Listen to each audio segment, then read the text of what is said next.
Here we go, Brownies. Here we go. Here we go, Brownies. Here we go. Yeah, this for my dogs from the east to the west side. You rockin' brown and orange with me, baby, let's ride. Represent the land, let them know. Tell them, here we go, Brownies. Here we go. Yeah, here we go.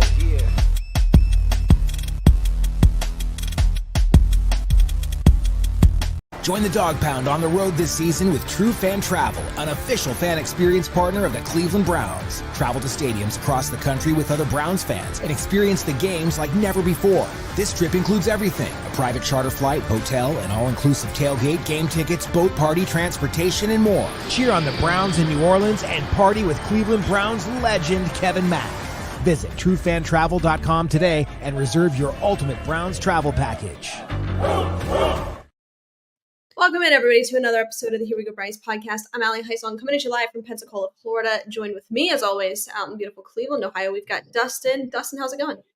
Good. We are down here at Western Reserve Distillers in Lakewood, Ohio, where we're doing 50-cent wing night, $12 flights of the Here We Go Brownies whiskey. So come on down, check them out. Lots of other prizes down here from our sponsors of the show, including the Greater Cleveland Aquarium. All kinds of fun stuff. Come down here. It is wings, 50-cent wing every Wednesday night, even if we're not here, and half off wine and $12 flights of the Here We Go Brownies whiskey. There you go. And while we're at it, you mentioned Greater Cleveland Aquarium. Something great for the entire family. You can head over to the Greater Cleveland Aquarium. Upcoming, they've got the pumpkins and piranhas. They've got hands-on exhibits. Some really cool stuff you can see there, so be sure to go check them out.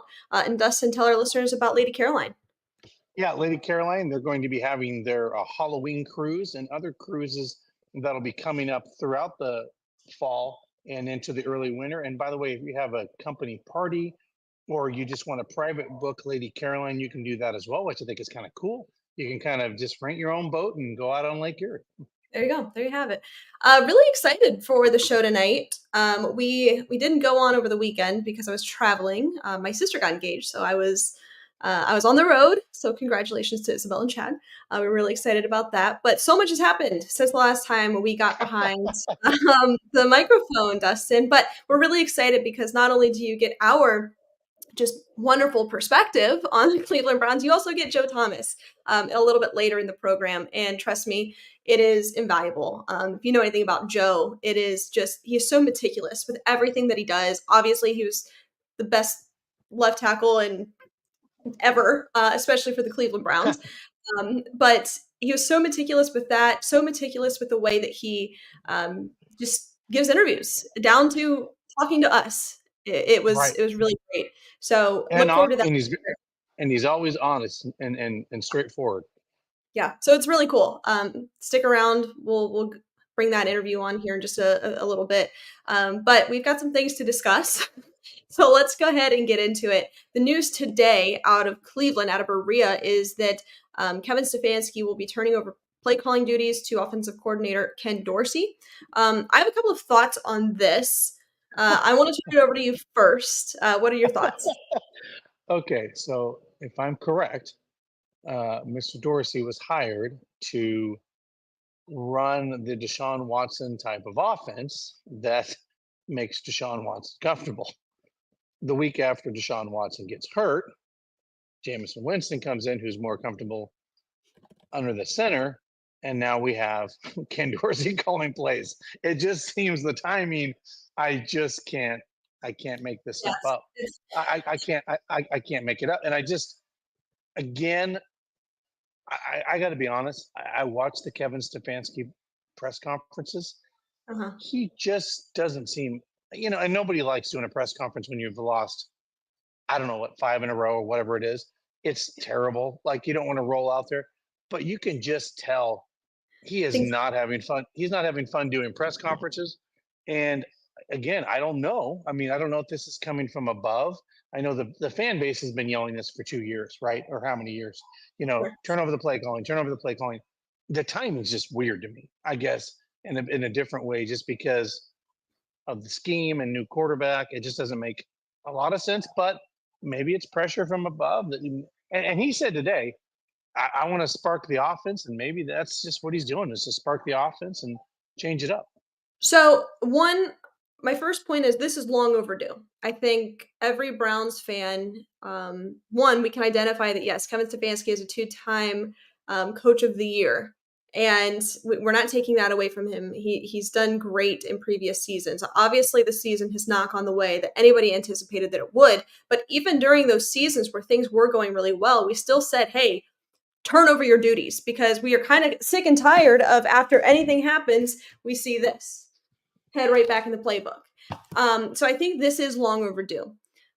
Additionally, I think that the timing is a little strange, but we've been all saying something drastic needs to happen. A change has to happen in Berea, whether it is somebody loses their job, somebody gets benched. Obviously, we know the outcome of the quarterback situation. We'll talk about that here in just a little bit. But at the time, that's what we were saying. Or Hmm. Kevin Stefanski needs to hand over play calling duty, whatever it is, something has to change. So I am grateful that something is changing, that the organization is saying what we're doing isn't working. Right. But what I'm anticipating is this is going to be a different offense with Jameis Winston. We all know that. He's a different quarterback. Is it going to spark a little bit of life in this offense? Well, yes, maybe it will, because we're going to see something different, something totally different than what we've seen so far this season. Um, so I think a lot of people, let's just say the Browns come away with a win on Sunday. A lot of people are going to say, see, it's because Kevin Stefanski needed to turn over play calling duties. But I think it's going to be a combination of things. One, just having a new quarterback in there with a little bit of life. And two, obviously having a new play caller. I don't think it's going to be one or the other. It's going to be a culmination of those two things. But I think so many people are going to be so quick to say, like, oh, see, we told you, and prove the point. Nonetheless, I think it's a good thing. I think this is a good thing. This is change that needed to happen. But I agree with you, Dustin. The timing is it's kind of funny. It's a little bit ironic. Well, I tell you, interesting enough. I mean, we'll get into what happened on Sunday with the fans and kind of break that down, because I think we need to talk about that at some point in the show. But also, uh, the fans, I think, are going to be, and this is going to sound weird, but a little relieved when they go, and excited when they go to the game on Sunday. I know the Browns are 1-6, but they're going to be like, okay, we have a Mhm. different quarterback under center. We've been wanting that. The national media has been screaming that. Coach Greg Williams said that would have been my guy 3 weeks ago, right? Like, a lot of people have said this change should have happened sooner than later. Second, oh, we've been screaming for the play calling. So I think the Browns fans actually will be, they will have something exciting, and Nick Chubb's there, and he'll have more carries. I think if you're going in as a fan this weekend, you kind of want to go to the game just to see what results in the drastic changes, right? I mean, you want to see, does this spark the offense? Do we score over 20 points? Do those things happen this Sunday? And I think we're all going to find out come Sunday, but it'll be interesting to see how this unfolds on the field. Look, I don't know if this is going to be a better offense or anything like that, but I do know it's going to be different. With Jameis and what he does. We talk about this with Joe here in a little bit, but he's just more willing to air it out. He's more of a gunslinger. He's going to be more of a high risk, high reward type of quarterback in the pocket. With Deshaun and DTR, they're going to make plays with their legs. And we talked about this with Joe, that it was interesting that DTR was the second string quarterback last week, but it was all based off of a scheme thing, not necessarily because Jameis isn't the number two quarterback. Now we know that resulted in an injury for DTR, so Right. he's not. But it is interesting. This is going to look different. I'm not saying it's going to look better. I'm hopeful that it looks better because it hasn't been good nonetheless. But I would anticipate that, given the two factors, that you have an entirely different quarterback out there with an entirely different skill set and a new offensive play caller, it's going to be different, and hopefully and likely in a better way. Yeah. And, there could be some guys coming back from injury. We'll get into that with the doctor in the medical minute. But I mean, there's some other things that are looking encouraging as well for the game this Sunday. Now, it's going to be a daunting task for this football team. I mean, you've got the Baltimore Ravens, a red hot team coming in here that hasn't lost a game since going 0-2. So yeah, it's going to be a tall task for this Cleveland Browns team to come in and kind of knock off a team that is a playoff team, a team that probably could make a deep run in the playoffs and is a very confident team coming into Cleveland, thinking they are going to continue to play that way. Yeah. All right, let's go out on the hotline and talk to Dr. David Ullery. This interview is brought to you by our friends over at Lorello Vineyards. Here we go, Brownies. Here we go. Woof, woof. Hello, welcome to Lorello Vineyards, Larry and Kim Lorello. We have a beautiful Here We Go Brownies wine that we would like to offer to you this season as we did last season. We have several other award-winning wines, lovely entertainment and events coming this summer. So come and see us, wine a bit, you'll feel better. Yeah, we're looking forward to seeing you at the Muni lot this fall. Go Browns. All right, let's bring him on, and he's got a lot to talk about tonight. Dr. David Ullery, how you doing? Hello, Ali and Dustin. I'm doing well. How are you guys? I got my wine. We got a lot to unpack. You're going to have a copious amount of notes to go over tonight when it comes to the injury report, off and on. Yeah, lots to talk about. Okay, I guess we got to start with Deshaun, right? We have to start there. I think, David, when we were traveling when this happened, we had the game pulled up. You knew instantly what this injury was. You could almost see it. You could almost see the Achilles tear right then and there on the field or on the screen. Yeah. Now, one thing I will say before we get into it, obviously you and I could see that because we were watching on a screen. They zoomed in. We could see it. I'm sure a lot of fans in the stadium did not know at that time what the injury was. So we'll start with that. But let's talk about the injury itself and how did you know right then and there exactly what it was? Yeah, I mean, something that we are not unfamiliar with at this point, just given being fans of the NFL. Like you said, we were watching on a screen and you could see, I mean, essentially the foot was planted behind him and his body leaned forward and just stretching out that calf. And you can see in the slow motion that pop, that all too familiar pop that we've seen with Aaron Rodgers and with Kirk Cousins, as well as some other players recently, just pretty much almost diagnosing the injury there just by visualizing it. So pretty obvious Achilles tear based on the mechanism and the appearance on the video. It's a non-contact injury, as most of these are. It just gets overstretched. And I mean, it does seem like there's been a strange run of them recently, especially with quarterbacks. But I mean, just like Kirk, just like Aaron Rodgers, he's going to have to undergo surgery. It looks like the plan is for doing that on Friday with the Packers team doctor, from what I understand. I believe that's what I read with Mary Kay's tweet. So he will have that tendon repaired. There's a couple different ways to do it, but most likely it's going to utilize sutures as well as some anchors to kind of fix those sutures down in the bone and reinforce the repair. So he'll be in a splint or a cast for a couple weeks and then in a boot for a couple months, and then slowly increases activity. But I mean, without a doubt, it is a season-ending injury, unfortunately. Yeah, I mean, this is something that's happened to many quarterbacks throughout the league over the past 2 years. So like you said, this is not something that we're necessarily unfamiliar with. And it's one of those injuries that you can just see it happen and you know instantly what it is.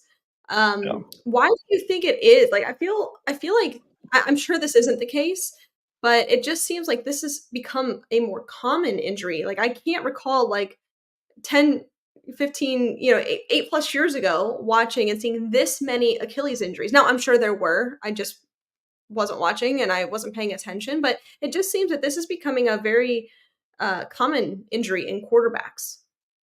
Yeah, it does. And I mean, even outside of quarterbacks too. I mean, we know, J.K. Dobbins had one last season early on, as well as Greenlaw from the 49ers. I think he also suffered it in the Super Bowl. And so I'm not sure. I mean, it's not like the Browns are playing on, artificial turf that, predisposes them to injury, as we've kind of seen. There's so many things that go into it. I know there's a lot of talk or discussion on Twitter about it being sort of an overuse predisposition, meaning, the tendon has already kind of had some damage to it over years of training, over excessive time in preseason or training camp. In his case, that really isn't the problem, seeing as he's had a kind of a history-riddled injury, or an injury-riddled history recently. Whoa, got my words mixed up there.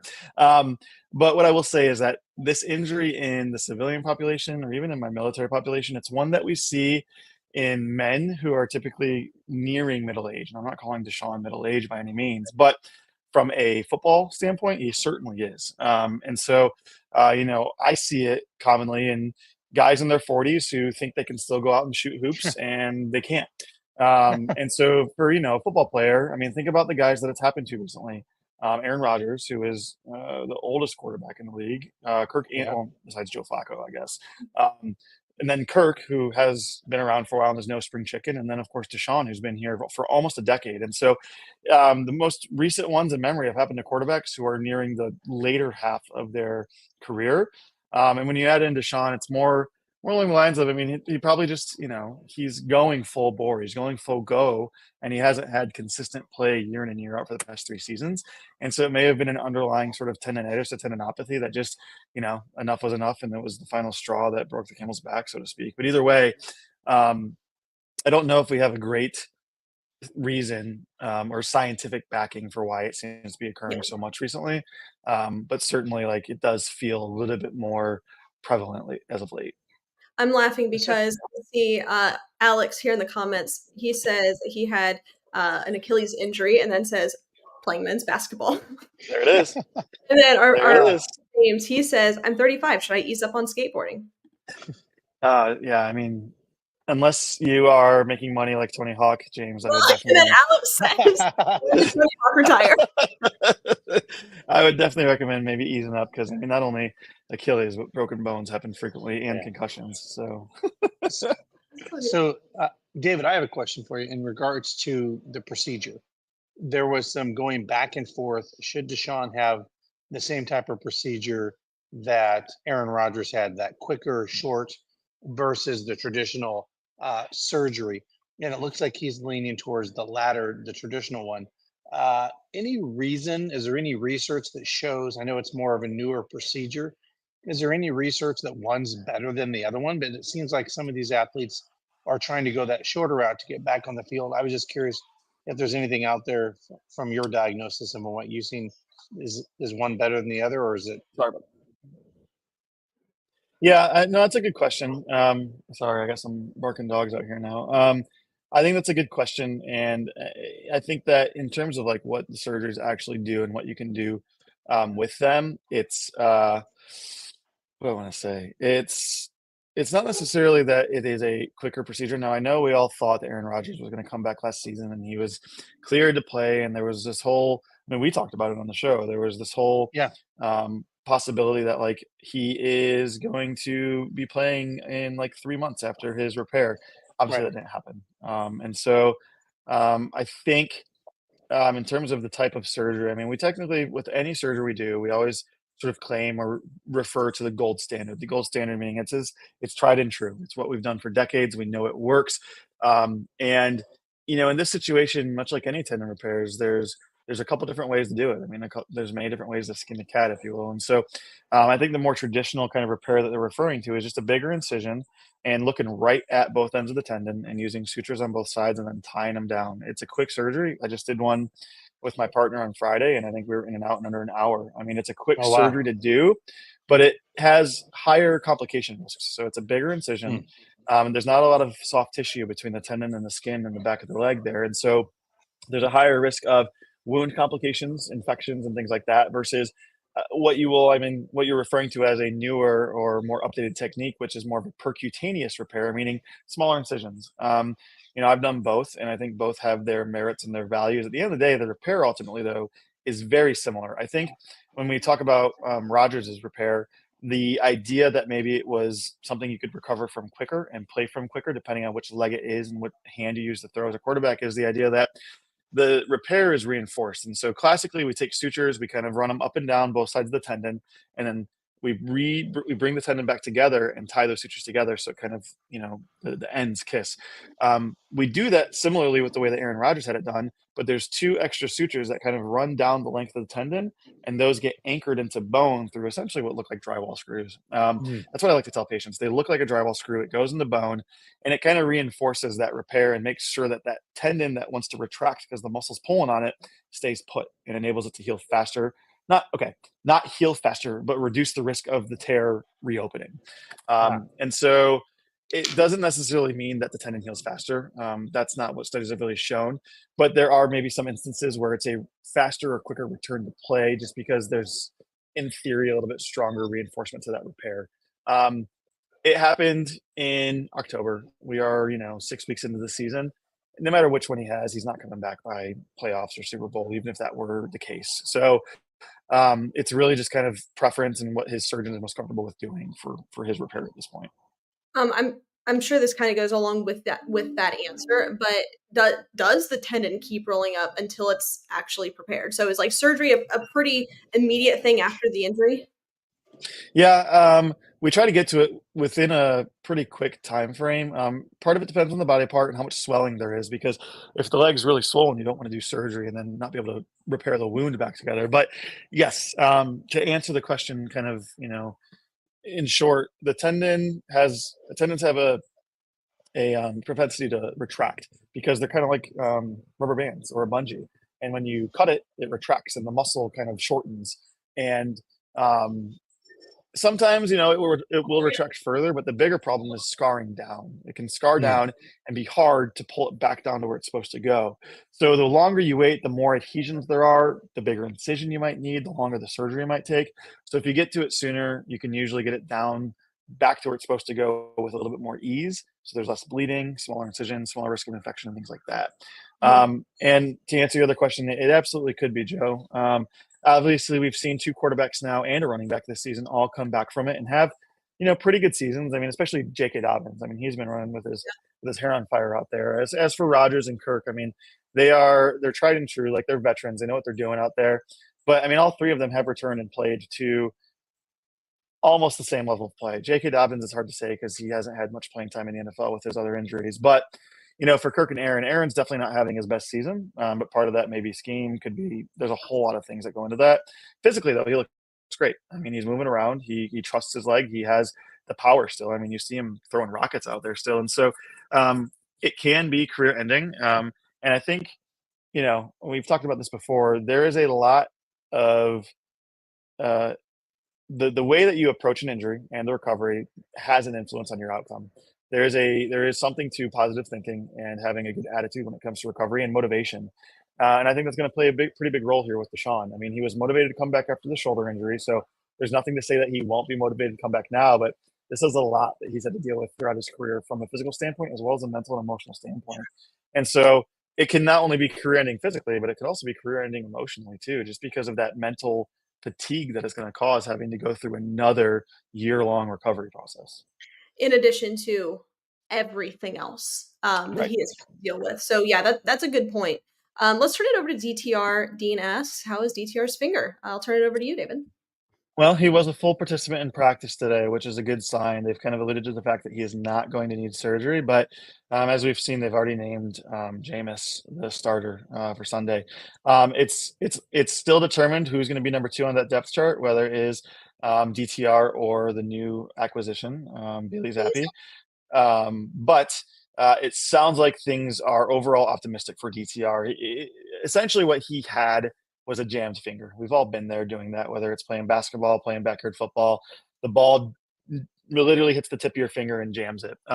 What that is, what the scientific term for that is, there's a number of different things that could cause. The most likely thing is a ligament injury, a collateral ligament injury. It could also be a tendon injury. But either way, whether the finger bends to one side or the other and tears that ligament a little bit, or if it kind of goes hyperextends or flex down too far, those ligaments can be injured in that situation.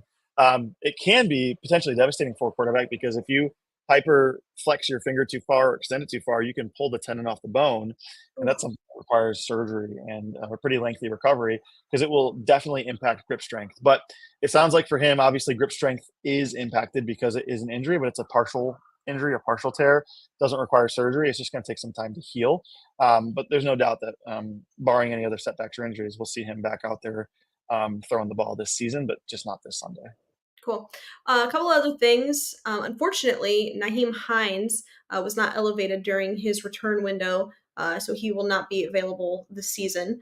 So I want to talk a little bit about that, David. And also, on a positive note, Wyatt Teller was able to return, designated to return to practice. So just want to speak a little bit on those two and anything else you got.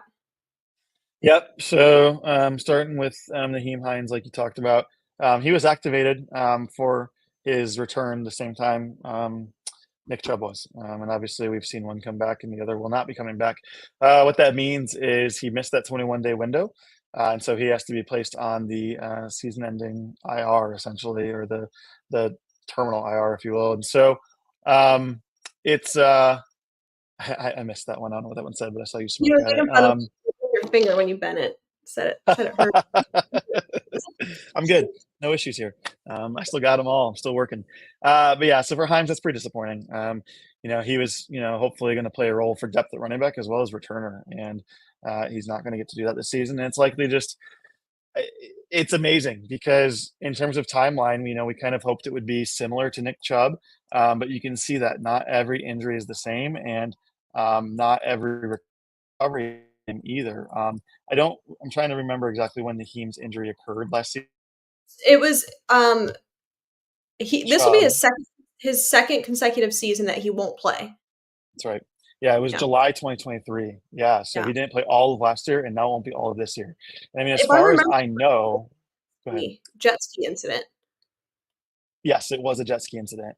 You're exactly right. And so July 2023, jet ski accident, so non-football injury. He tore his ACL and his LCL.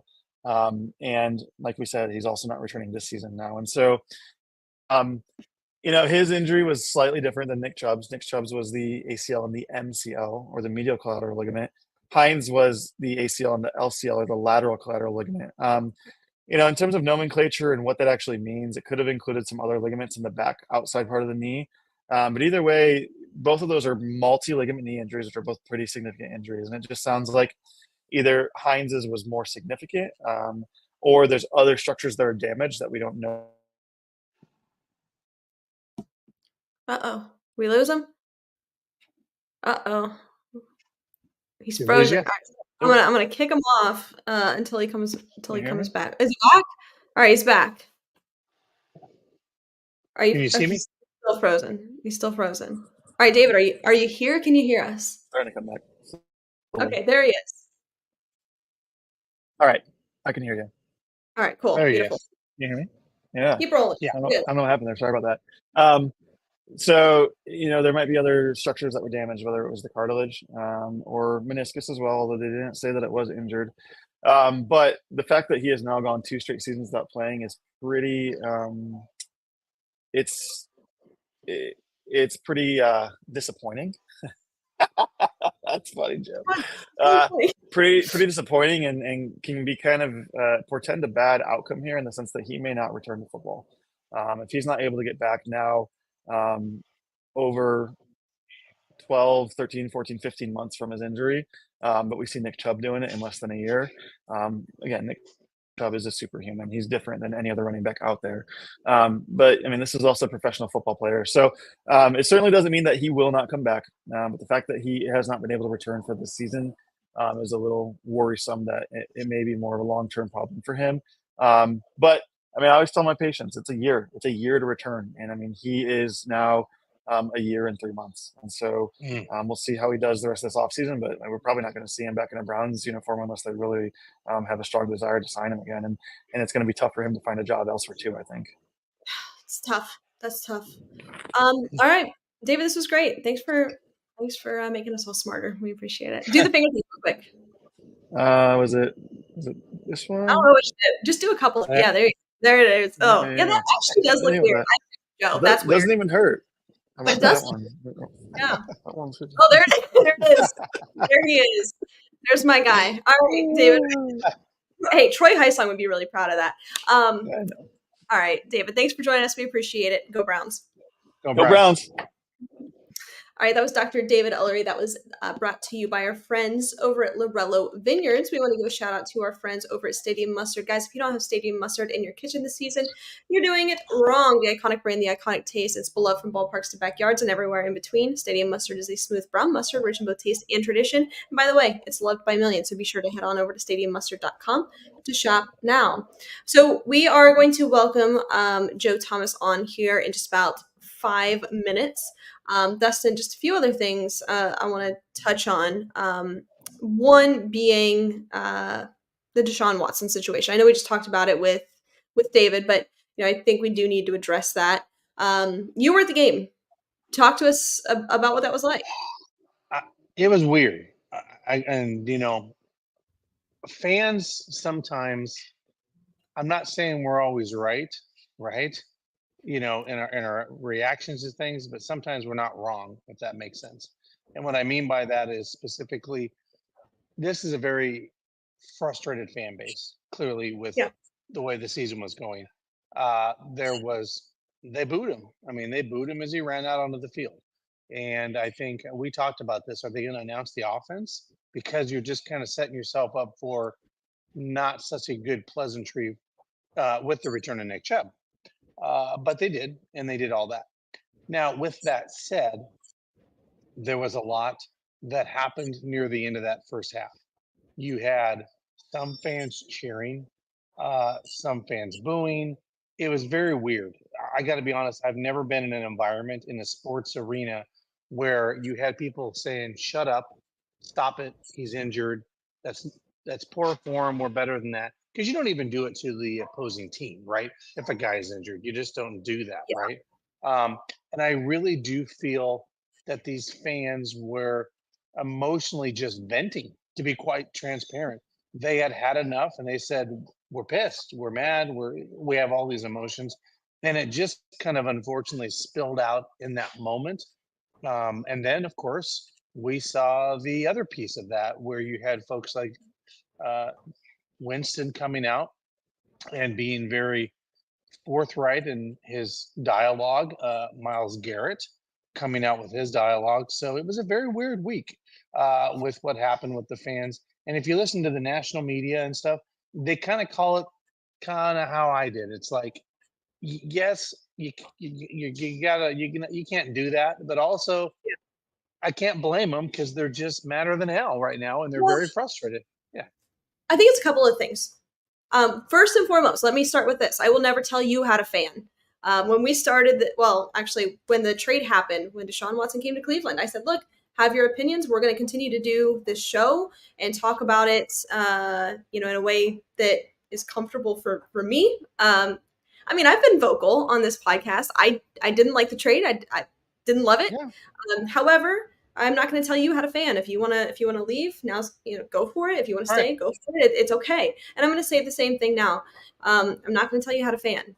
However, I don't think any normal person, you go up to him and say, "Hey, that guy just fell on the street. You want to laugh at him?" Like, if he's actually hurt, the answer is no. I mean, if it's kind of a funny fall, yeah. But if he's actually hurt, no. I think that in that moment, fans in the stadium didn't know what had happened, and they were excited that the experience of Deshaun Watson was potentially over, that they had an out. And I think if you were to say to me, "Hey, Ali, in week 7, the fans, the experience is over for now, and the fans are made out to be the bad guys," I would say that's insane. Like, what are you talking about?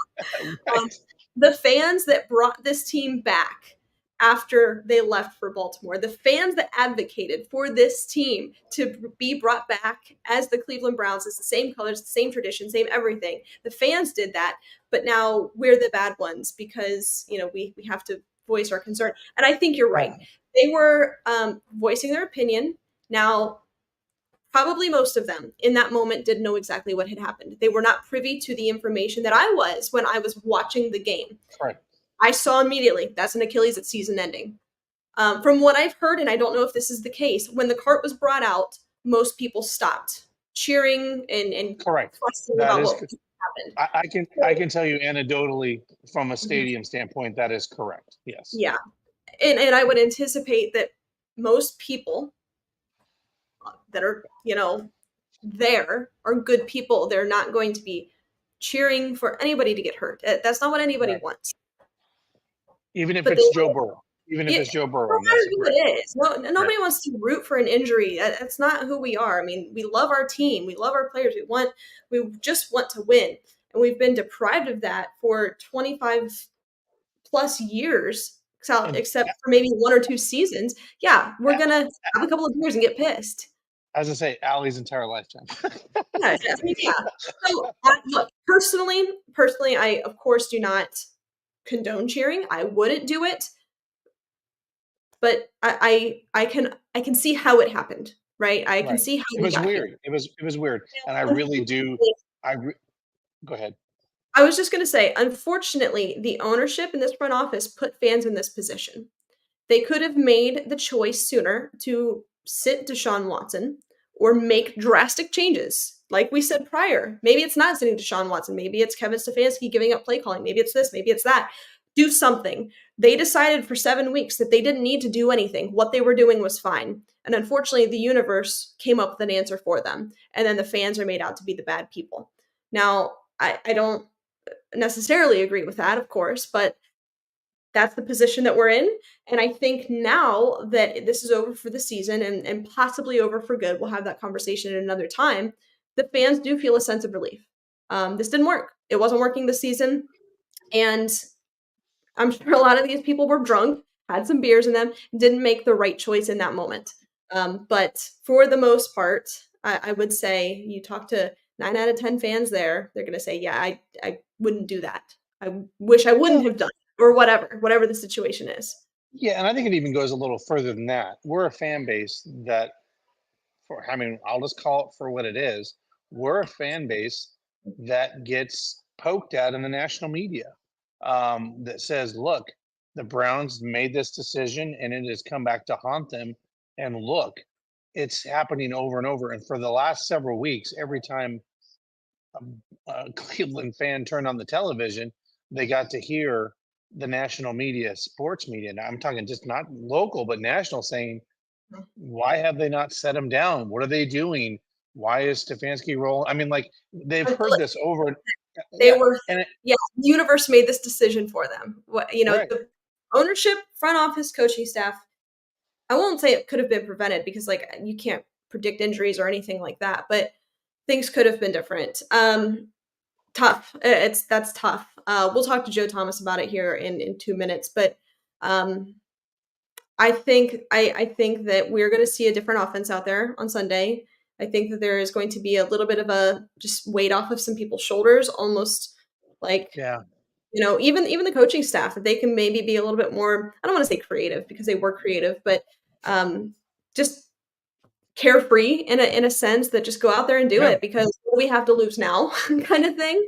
Well, yeah. Um, You're right. If you give up play calling and you let John Dorsey, or not John Dorsey, but you let Ken Dorsey do the play calling, and it sparks the offense.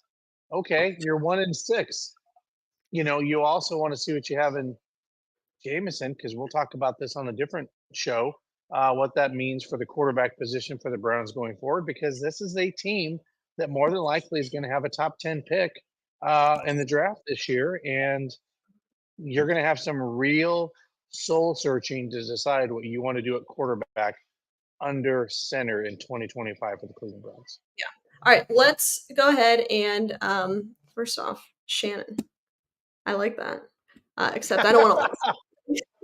I don't need all that responsibility. Let's welcome on Joe Thomas. Before we do so, just a quick word from our friends over at City Barbecue. Dustin, take it away. Yeah, guys, City Barbecue, 6 Northeast Ohio locations. Actually, we will be broadcasting from there next week, actually, from Beechwood. City Barbecue come out. We'll have free sampling. That's right, free sampling of barbecue, guys, and free barbecue sauce. So we'll have more details about that come next Wednesday. But yeah, check them out. Great for dinner, great for your weekend Yeah. get-togethers for college football or Browns games or whatever you have on the weekend. Go check them out. Go check them out. Also, this interview is brought to you by our friends over at Hartville Marketplace and Flea Market. They have over 3 acres of indoor shopping, over 50 unique shops. It's fully heated and air conditioned. You can go on Mondays, Fridays, and Saturdays year round. So let's bring on Joe Thomas. Enjoy this interview. And here we are with a Browns legend, Hall of Famer Joe Thomas. Joe, how's it going? I'm doing well. Thanks for having me on the show, guys. Of course. So, Joe, obviously, you're on the other side of the pond now, back in America. It's been a while since our listeners have heard from you on our side of the show and stuff. Tell us what you've been doing, and obviously, you've been doing some stuff with the NFL Network with some games, but kind of just update folks, kind of where you've been, what you've been up to. Yeah, just kind of living the dream. I was over in Munich for about 9 months coaching the Munich Ravens European League of Football team over there. I was coaching on the offensive line, which was amazing experience. Loved coaching professionals, 20 and 30-year-olds that have committed their life to football in any way they can, even though all my offensive linemen were all German guys. It was pretty cool. And, when we were coaching, if we had days off, when you were in Munich, you can travel because Munich is right in the middle of Europe. It's a big hub for Lufthansa, so you can find cheap flights to Spain and Italy and Switzerland and all over the place, or you could just take the train. So me and my family kind of treated it like a 9-month vacation. So that was an amazing time, incredible experience for me and the kids and my wife, Annie, and then got back to the States right in time for football season and kicked it right off. And actually just got back from London, was out there for the Jacksonville Jaguars New England Patriots game at Wembley Stadium, which was really cool. Got a chance to work with my good buddy Chris Rose, who I've done preseason games with for the Browns for a couple years. And now I'm back in the States, going to be in Cleveland for the Ravens game. Not sure when the show is going to air, but this weekend for the Ravens game. And I'm super excited about being back in Cleveland Browns Stadium and watching my team in person for the first time in a while. Yeah. We'll get into the Browns in just a second. There's a lot to talk about. No kidding. I want to talk about your London experience. It was really cool, Joe, listening to you and Chris. It just sounded like you guys were having so much fun in the booth. It was such a unique listen. Almost like it was kind of like similar to the Manning cast. It was really cool to get that perspective. It just sounded like you guys were having so much fun. Can you walk us through what it was like to prepare for that game? At the time, 2 not great football teams. Exactly, the sexiest game, but talk about that experience, if you will.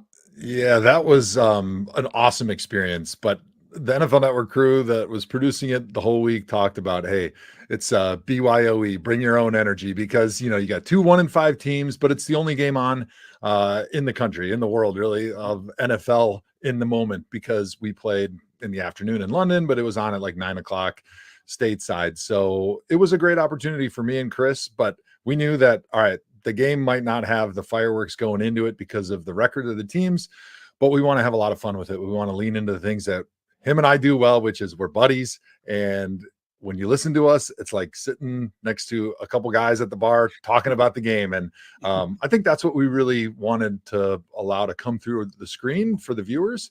And I think it did, because that was a lot of the feedback that we got from the network and from just friends that were listening. And I think that's what you really want, especially when it's not really a game that's got playoff implications and it doesn't feel like there's a lot on the line at stake. I think a lot of people want to maybe get a different perspective, offensive linemen versus a lot of the color commentators or quarterbacks, and they want to have fun. They want to have that energy. And I think that's one of the things that's great about working with Chris Rose is he's been doing all these things for so long. Football, he does battle bots. He did like the competitive eating contest between Kobayashi and Joey Chestnut. And so he's just got this breadth of experience, but he always brings that energy and he's always so much fun to work with. And I think that really comes through on the screen. So that was really fun. I really hope we have an opportunity to call some more games with the 2 of us, because it's just so enjoyable. But to your point about preparation, when we get ready for doing preseason for the Browns, it's pretty easy. I mean, these are our teams. Chris grew up in Cleveland. Obviously, I played for the Browns and we follow them, and it's during training camp. And I usually spend a lot of time in Cleveland during training camp. So it's pretty easy doing those games. And we're only really talking about the Browns because it's the Browns podcast. But when you're doing a national game, you have to prepare for both teams like they are your team. And Jacksonville and New England, not great. So you're not watching a lot of them as it is. So it was really a lot of prep getting ready for that game and watching the film, not only just the TV copies, but watching the all 22 and then the tight end zone copy like I would when I was a player, because I really wanted to have an intimate knowledge of both of those teams and how they like to attack each other, how they like to run the football, who were their players that, needed to play better, who were their players that were surprise players. So just really diving in like you're a fan with both of those teams was a lot of fun, but it was definitely something that took up a lot of my time going into that game. Well, I was going to say, great. I know you're great friends with Nathan Zagura. I'm sure you take a copious amount of notes, just like he does when you prepare for a game like that. Obviously, the Browns are 1-6. There was a lot of expectations of this football team this year. People were excited. There was a lot of momentum going into this season. Obviously, the team is not where they'd like to be. You've been a part of a culture where a team is 1-6 or struggling and trying to find a win or try to find a way to just find the right groove to get back into. Give us a little bit of an insight to, obviously you're looking through a different lens than fans do as a former player. Give us some insight to what you're seeing and kind of what these guys are kind of dealing with. Yeah, well, it's a struggle, right? Losing in the NFL, it's sort of a cliche in NFL locker rooms. It's not easy because it's so painful. Like everybody's working their hardest to try to flip things around and do their part to get a win on Sunday. And as painful as it is for fans, which it's a lot of people's life. Like if you're a Browns fan, that's kind of your life, especially in the fall. Like that's how you live and die. That's where your emotional roller coaster is hitched to, is the success or failure of your team. And as a player, you live it. I mean, it's your job first and foremost. Of course, it's how you provide for your family, but it's the emotion that you live every single day because you're in the building, you're watching that film. You're going to those practices, you're doing those workouts, and really the season is never over anymore for NFL players. Even if you're away from the building, you're still training your body, you're still training your mind, you're still watching film and preparing for the next season. So when things don't work out the way you wanted them to, it's really tough emotionally and mentally, physically, because you are getting beat up during an NFL season, but also the expectations that you had for the season are not being met. And it's hard because you start to question yourself. You question everything that you've been doing as a team, everything you're doing individually, and trying to figure out, why is this happening? Where in this soup did we not put the right ingredients? And I think this year is especially challenging. I would assume putting myself in the shoes of the guys that are on this team, because the expectations were so high coming into this season. I had plenty of seasons where we didn't win, but we didn't expect to do a lot. We were kind of building for the future, but this was a team that was supposed to compete for a Super Bowl. And to not live up to those expectations and to play so poorly and really not even be competitive in a lot of these games, there's got to be a lot of hurt right now in that locker room. And I will give a little bit of credit to the coaching staff and the leaders in that locker room, because it doesn't seem like the team is fracturing. You're not hearing a ton of drama behind the scenes with coaches fighting and players fighting and things happening that typically happen in a team that's not meeting their expectations. So I think on one hand, they're doing a good job of holding the group together in spite of really, really bad outcomes and a season that feels lost already. And we're not even midway through the season. It's a good point. I think as a Browns fan, you get so caught up in everything that's happening on Twitter, on the news, all the national media heads talking about this. You're like, oh my God, you got to blow it up. It's a disaster. But that's a really good point. You haven't seen a lot of the behind the scenes drama with some of the other teams that you've seen so far this season. But one thing is true, Joe, and the opportunities have been there for this team. I think let's look at Sunday. You had David Njoku on, I think it was a mesh concept, ball hit him in the hands. You have Dorian, who scrambled for 15 yards out of I believe it was a screen, and gets called back due to a penalty. I want to talk about those specifically, the pre-snap penalties, and how they have been just so detrimental to this offense so far this season. How do you, especially the illegal shifts, that I just can't wrap my head around. So I'm curious to get your perspective on it. But how do you, at this point in the season, cut that out? Yeah, it's really surprising to me because obviously Kevin Stefanski's been there for several years now, and it hasn't been something that has been an issue up until this point. And they've got some new pieces on the offensive line. They had some different injuries, but you wouldn't say that would account for all the errors that they're making, the unforced mental errors. You mentioned the shifts, formation errors, not being lined up correctly, jumping off sides, false starts, all those pre-snap penalties that you just can't have that are focus type penalties. And so it's really uncharacteristic of a Kevin Stefanski coach team. So you're trying to figure out, why is this happening? Right. And it's putting you in 3rd and long situations that are impossible, because 1st and 2nd down are so bad with penalties and lost yardage plays and mental errors.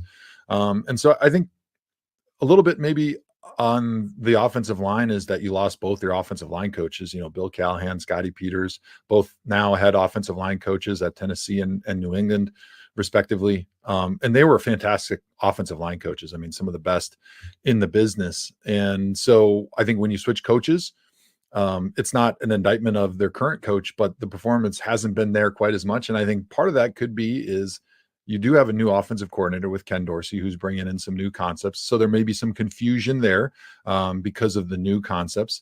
You got a couple new pieces. So maybe that's playing into a little bit. And then you're getting a different message, even though you have an offensive line coach who's probably teaching a lot of the same stuff that was taught before, because it is sort of a Kevin Stefanski based offense already. You're hearing it being taught in a different way, right? You're still learning calculus, but it's a different teacher. And maybe you're not resonating quite the same way with the teacher, or maybe it just takes a little bit of time to understand what that teacher is trying to get you to do, because the language that they're using is different. There's a lot of ways to skin a cat, that the old saying about, being in the weight room. There's a lot of ways to get yourself ready to go play a football game, get stronger, get faster, get more explosive. And it's the same thing with offensive line technique. There's a lot of different ways to say the same thing, but you just use a different language because that's how you grew up as an offensive line coach or as an offensive lineman. And so I think when you add all those things into the pot, it's a recipe for mistakes, especially in critical moments. And we've been seeing that from this offense the entire season. And it's really sunk the offense before they've even had an opportunity to get away from the dock, because you have these penalties that are putting you in 3rd and longs, and you don't have a passing game that can overcome it.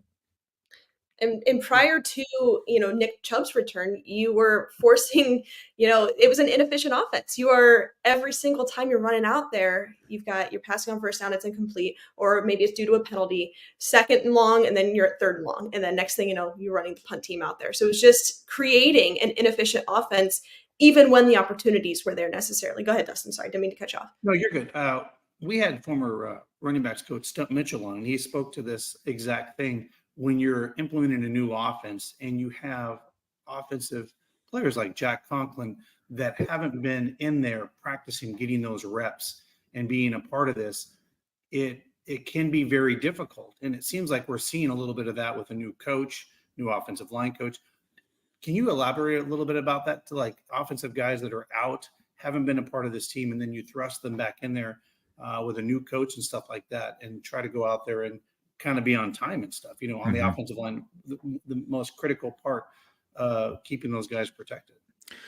Yeah. So quick little anecdote. When I was in Munich, I got there in January, and I was really blessed. The general manager that was with our Munich Ravens team did a good job recruiting. I mean, we had some all German talent, like guys that had played in the United States, played in the CFL. We had really good offensive linemen. But it took from me getting there in January until about mid-June, end of June, like about 4 or 5 games into the season, before all the things that I was saying to them, they were understanding. And it wasn't like a German English language barrier. They all spoke better English than I do.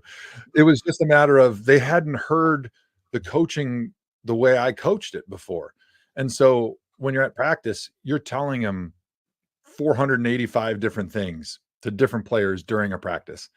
And maybe 300 of them they understood, but you don't have the time to always stop a practice and explain what you mean by something. You just need to be able to say the cue and then have everybody understand it. And so I think it does take a long time, especially on the offensive line, for guys to be able to understand with one word what you need, what you're seeing, and what you need them to do differently. And I think when you're not in there, when you're a guy like Jack Conklin who's been injured, or Jed Wills who coming off of off-season surgery and they haven't been in the mix, even though they're standing at practice and they're involved in meetings and stuff, I think there's a different level of learning that goes on a lot of times when you're the one that's being coached. You're the one that language is being talked to, right? It's like the difference between learning a foreign language from a textbook or in a classroom and like being immersed in the culture and like using it on a daily basis to, like when I would go to the store, try to order a pretzel, or I'm trying to get a croissant, or I'm trying to get some eggs. Like it took me a long time to just be able to do that. But the best way to do it was actually being there and physically using that language. And I think that's what happened a lot of times with the Browns right now, with Jack Conklin not being there and just coming back, Jed Wills not being there, just coming back recently. And then all the guys that are just new here, first of all, like newish to the NFL. So they don't have a baseline of knowledge of playing the position, but then they also are new with this offensive system, with this offensive coordinator, with this offensive line coach, with the guys around him. So you're just piling up the learning that has to take place. And you only have a finite amount of time to be able to do that in a season. So it just takes time versus, hey, if this is the same offense, same coordinator, same O-line coach, like you can walk right into that meeting day one and you're understanding everything that needs to happen. You might be rusty, but you'll be able to pick it up really quickly versus the situation that we're in right now, where it just seems to be taking a long time for these guys to get on the same page. And reps are hard to come by, I would imagine, especially at this point in the season. If, Dorian, for example, who was the third string quarterback for most of this season, he's thrust into the position to come in as the second string quarterback this past weekend. I'm sure he wasn't, I'm sure at some point he was prepared to do so, of course, but you're not getting those first team reps that entire week of practice. Now we know it is Jameis going into this Sunday because Dorian's got I believe it's a finger issue. So we'll talk about that later on the program. But I just want to get your perspective on maybe what to look forward to in this game against the Ravens. I think that maybe with Nick coming back, a little bit of optimism there. I know it was exciting to get him back last week, but kind of some more reps this week of practice, more involved in this game, maybe a spark of life with Jameis at quarterback. Like, what are you looking forward to in this game against the Ravens? I think the stadium is going to be pretty excited to see Jameis out there because we know that there's a lot of great pieces on this offense.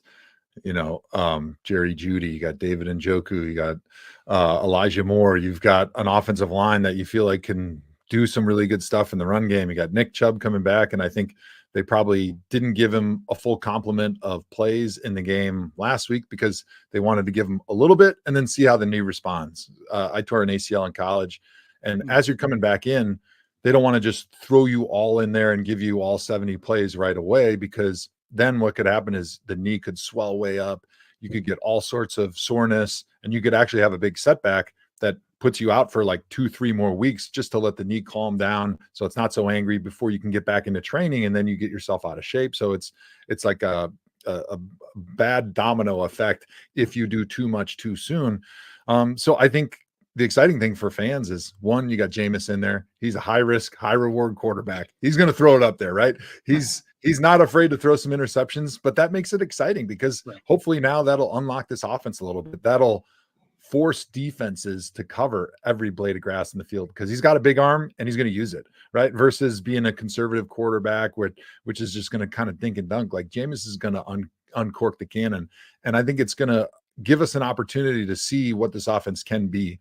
And I think the other thing that's exciting about having Jameis in there is he's more comfortable being an under center quarterback than Deshaun was, which leans into what Kevin Stefanski has always been best at.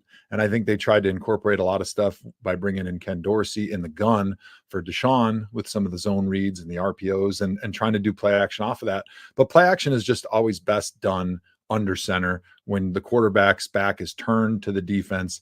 He's holding the ball out. There's a lot better mesh and deception when you're running from under center play action. When the quarterback's right behind the quarterback, like either in a pistol or under center, that running back can go either way. And so defenses can't just dial in pre-snap on, okay, if he's offset to the left, we know it's either inside zone this way or they're going to pitch it that way. Those are like kind of the only options they have. When you're under center and you got the running back behind the quarterback, you have your full menu of runs and you have your full menu of play action plays. And it makes it more difficult for the defense because they can't check stuff off their list pre-snap of what they can or can't do, it's still the full menu. And so they got to be quicker to be able to react and think as the play is happening, which a lot of times opens up bigger windows in the secondary. So I think for fans, me, I'll be at the game. I'm excited to see Jameis. I'm excited to see what key he can put in there and unlock in the passing game, in the play action passing game. And then I'm hopeful that Nick Chubb can get a few more carries and we can get that running game going. Yeah, as I say, this is going to be a big challenge. I mean, we all see what the Ravens are doing this year. Lamar Jackson is on fire. Derrick Henry is Derrick Henry. So it'll be interesting to see. I'll be at the game. But, yeah, you're right. It'll be interesting to see what Jameis is, because you're right. He's got that Brett Favre in him. He's just going to sling it and go. And it doesn't really, but Joe Flacco was kind of that way as well, right? Like he was not afraid to put it up there and get it in the guy's arms to get a touchdown. So it'll be exciting. And like you said, I think the fans will be excited to see what Jameson's going to bring to the Browns this Sunday. A little bit of life. Joe, we'll get you out of here on this one. Excited. I know Dustin will be down there. Don't mean to cover up your face here, but we've got the autograph event happening this weekend. Why don't you talk a little bit about that? Yeah, so it's great. I was in Munich for 9 months, and I usually do 2 or 3 autograph appearances a year, and I haven't done any since I was in Munich. So it's exciting for me to be able to go back to Cleveland and have my first autograph show of the season, give fans a chance to come out, bring their stuff out that they want signed, or buy some of the stuff that is available there, interact with some fans, and hopefully bring a little positivity and a little excitement going into the game on Sunday. Yeah, I was going to say, I think you were on the autograph appearance tour last year. I was like, your whole life had to be like basically programmed for, it seemed like 6 months there. Because I was like, how is he doing this? It seems like he's everywhere. And it's like, this is crazy. Like, I can't imagine. Someone's got to be managing his life, because there's a lot going on. It was busy last year with the Hall of Fame stuff, and it was a nice relief going to Munich. And I think there was maybe 3 times in 9 months that somebody stopped me on the street and were like, "Hey, you're that guy, right? NFL?" And I was like, "Man, I get that all the time." And then they would just stop. They wouldn't move, and I'd just keep going. And I'd look back occasionally just to see if they like double clicked or anything. Classic. I said I would get you out of there on this one, but actually I have one more for you. On a personal one, Joe, I am getting married in 24 days. Oh, congratulations. So, thank you very much. I don't know how many more opportunities I'm going to get between now and then to talk to a Hall of Famer. So do you have any Hall of Fame marriage advice that I can take to my fiance? I was going to say, I need to talk to your husband to be, not you, because the woman is always right. And the only thing I'd say to him is, you don't have to have every disagreement be a winning and a losing proposition. Don't be competitive like you are on the athletic field. Like, sometimes the best thing to do is just take the L and move on. And if it still bugs you later, go tell a friend about it or something, because you're not going to win in an argument or a disagreement with your wife. And it's just only going to get worse if you just keep pressing it. Classic. So Joe, what you don't know is her husband is an orthopedic surgeon. Oh. And he actually does our medical minute, and he is actually a part of our show. And actually, he gets in there and talks about the injuries as well. So he's not only her soon-to-be husband, but he does our medical minute because he's an orthopedic surgeon. So he brings a total. He's got a lot to talk about tonight with Deshaun, with DTRs, a lot to discuss. But Joe, thank you for joining us. We appreciate it. And by the way, thank you for the advice. We really appreciate it. Yeah, my pleasure. Thanks for having me on, and good luck in the wedding. And Dustin, we'll see you this weekend. Yeah. All right, Joe. Thank you so much. Go Brown. Oh, sorry about that. We were muted. And we're back. We're back. I took that as a little break to go refill my wine. That was good. That was great. But that was Joe Thomas, brought to you by our friends over at Harvard Marketplace and Flea Market. Dustin, it's always so much fun talking to Joe. He's so cool. I was enjoying the comments. I was really getting a kick out of the comments reading those. I don't know if you saw the one that said that's 2 skin cats in one night. You know what? I want to highlight that, because that was impressive that they noticed that. So earlier when Jim noticed it. When David said, you can only skin cat, and then Joe said it, I was like, this is good. This is iconic. This is the first time in Here We Go Brian's history that we said skin cats twice tonight. So yeah. Jim for noticing that. But yeah, it's always great talking to Joe. Yeah. Like I said, it'll be exciting to have him out here in Cleveland. And you know what? I think things happen in life for a reason. I think, Joe being at the game, Joe coming to see the fans, it's just a good feeling, because we both, I mean, here's the thing. We can say this about our fan base. We went through a lot of losing when Joe Thomas was there. Yeah. And the one thing that we got really excited about was the fact that we could always depend on Joe Thomas, that he was going to be fun to watch and back it up. So. I will say this, and I'm not speculating, I'm not putting anything out there, but I would love to see him on the coaching staff one day. Whether that's You know what? head coach, analyst, I don't care. Just to have him as a resource to these guys in some capacity, man, I would love to see him one day. I got to tell you, I almost was going to ask that question in the interview, and I stopped myself because I didn't want him to put any unseen pressure on the current Yes. offensive line coach. And I thought, man, but how great would he be? Because we know how meticulous he was as a player. And now that he's gotten some coaching experience over in Germany, and like he said, you saw what he said about the German guys. Like, yeah, you have to wonder if maybe that's just a resume builder that right. he can do that, he could do this. So, Alex, to see your comment there, I would be hopeful that maybe in the not too distant future that we see that. Again, I'm not speculating. I maybe this is not what he wants to do, but I think that would be really cool. All right, Dustin, you know what time it is. We've got to turn it over to our picks. But before we do that, why don't you tell our listeners about Teresa's Pizza?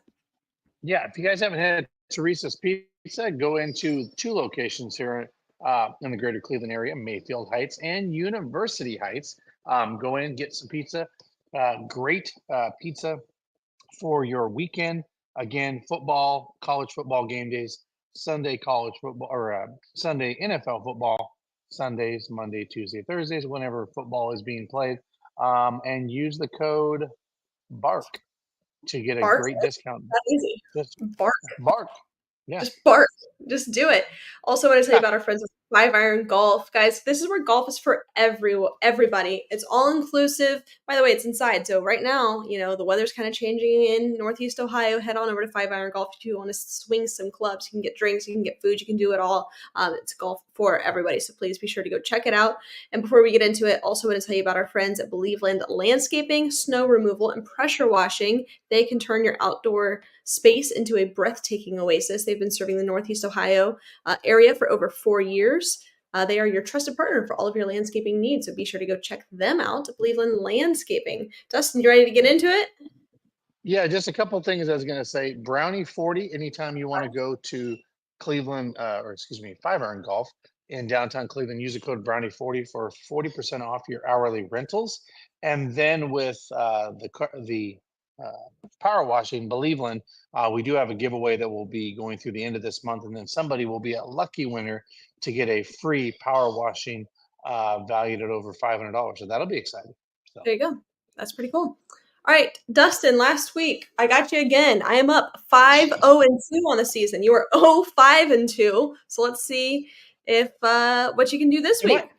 Am I close? No, you're not. One off? You just sound arrogant when I say that, but no, you're not. I'm no, getting you by.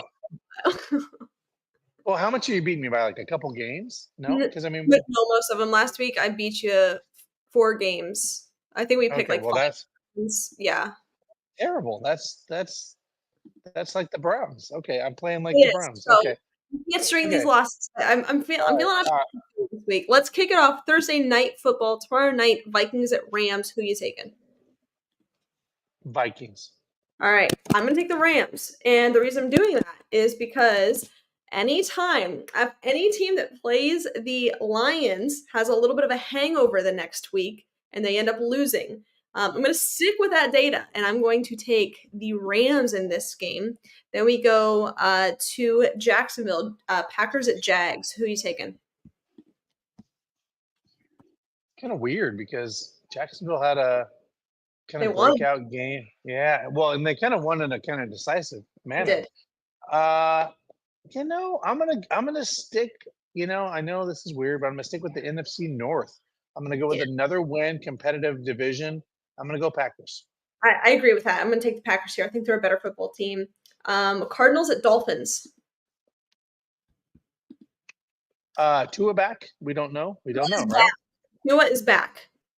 Tua All is signs back. pointing to Tua being back. I'm gonna go with Miami in this one then, because now you got your quarterback back. You're at home. I'm gonna go. I'm gonna go Dolphins in this. I'm going to go with the Dolphins here. I think so too. Yeah, I think so too. Jets at Patriots. I think the Jets have a bounce back game. The Patriots don't look very good at all. They look really, really out of sync. And for the Jacksonville Jaguars, too bad. Whatever you want to say. I mean, they even dominated them. So I'm going to go Jets here because I think Devontae Adams kind of finds himself in this game. So I'm going to go Jets. All right, give me the Jets here also. I agree with you. Ravens at Browns. Who are you taking? Okay. I mean, I'm going to take the obvious one, Ravens, just because they're the better team. I mean, I have to. You have to. I mean, obviously that's not really what I want to say on this podcast. Of course. Go Browns, obviously, but I'm going to take Right. the Ravens for the sake of this exercise. But this is a pick 'em week, right? Yeah. I'm trying to beat you. I'm trying to beat you. That's my goal here. Eagles at Bengals. The Two Bengals teams look that I'm like not really impressed with. I'll I say gotta that. tell you, I will tell you, the Bengals look like crap against the Browns, and the Browns. I mean, they look like I don't even want to use the word, but they look like garbage out there. The Bengals look like they look like they were letting the Browns any way possible try to beat them on Sunday. But I think I'm going to go Eagles on the road. I think the Eagles have they're the better team right now.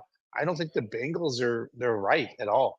Yeah, I just I agree with you. And look, if the Browns aren't winning and having a good season, I want the Bengals to go down too. So give me the Eagles here in this one. Colts at Texans. Texans, Yeah, I think so. Titans at Lions.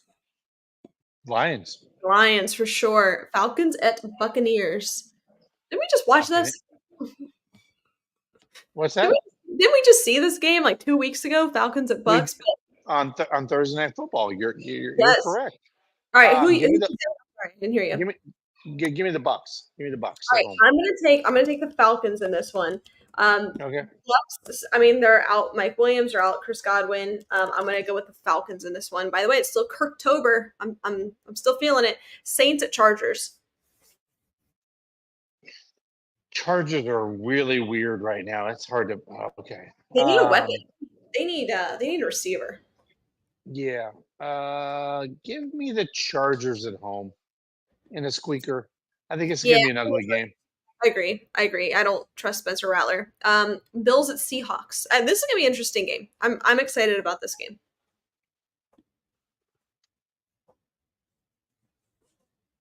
You know what? Give me the Bills, man. Give me the Bills on the road because Amari Cooper didn't even know his damn assignment out there, wide receiver, and still caught the touchdown. Give me the Bills. Bills are a Yeah. hot team right now. Give me the Bills. Oh, brother, I don't know what to do here. I think It's a I tough agree with one. you. This is a tough one. I think I agree with you. The Bills are a better team, but Seattle's an incredibly difficult place to play, as you know. Yeah. But I'm gonna go with the Bills. I think they're an overall better team, but I wouldn't bet on this one. Bears at Yeah. Commanders. And by the way, Commanders. Jaden Daniels is week to week. Who is? Jaden Daniels. Oh, so we don't know if he's going to be in the No, for the game. I think he suffered an oblique or a rib injury. But Okay. Marcus Mariota came in and threw like 25 touchdown passes. Not really, but I mean, look great. No, they've got a. I mean, that's a good football team, right? We It's a know really that. good football team. That's a really good Yeah, football team. give me the Commanders at home. I think they're playing with a lot of confidence. Yeah, I agree with you. Chiefs at Raiders. Chiefs, the Raiders are hot garbage. Yeah, I agree with you. Speaking of hot garbage, let's keep that trend. Panthers at Broncos. Give me the Broncos at home, just because they're home. I'm going to go with the home team. Panthers are. Bryce Young is starting again, but Yeah. no, I'm not. Not about it. Sunday night football: Cowboys at Niners. And by the way, this Niners team is just decimated right now. Cowboys at Niners. Man, the Cowboys look terrible. Yeah, I mean, you got Debo Samuel in the hospital. Brandon Ayuk, he's out for the season. CMC Oh, still good not. point. Yeah, give me the. You know what? Nobody likes turmoil like the Cowboys. They got just. I mean, this could be a bounce back game, and the Cowboys are talented. That's the weird thing. Give me the Cowboys on the road, just because. To your point, I forgot all those injuries. I mean, they're missing. They're All, decimated. They really are. yeah, give me the But Cowboys. defensively, they're all there.